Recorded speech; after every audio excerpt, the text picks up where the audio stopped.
اگر ہم اللہ کے نبی کی شفاعت چاہتے ہیں تو اپنے آپ کو کم سے کم اس لیول پر لانا پڑے گا کہ ہم اکثر محرمات سے بچنے والے بن جائیں، اور بعض محرمات ہو جائے تو اس سے توبہ کریں.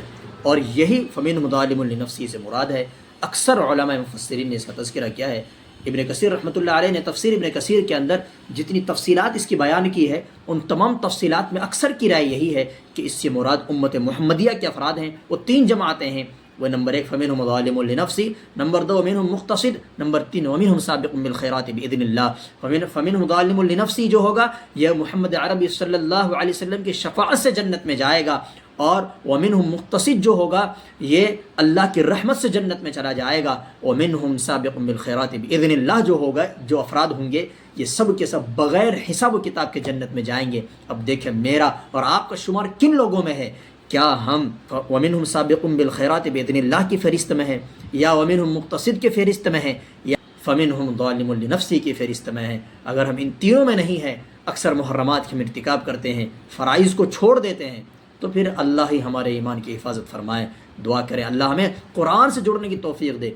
ان آیتوں کے ذریعے سے مجھے آپ کو ایک پیغام دینا ہے. اگر ہمیں اپنی زندگی میں قرآن سے تعلق نہیں ہے، ہمارے ایمان کا خطرہ ہے.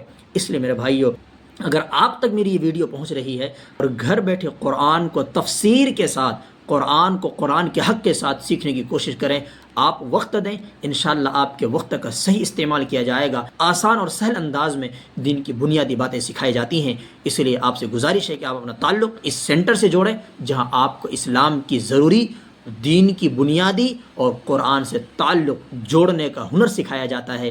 اللہ مجھے اور آپ کو اس کی فکر کرنے کی توفیق عطا فرمائے، مجھے امت تک حق بات پہنچانے کی توفیق عطا فرمائے، اور آپ کو قرآن سے تعلق جوڑنے کا اللہ موقع عنایت فرمائے، اللہ توفیق عطا فرمائے.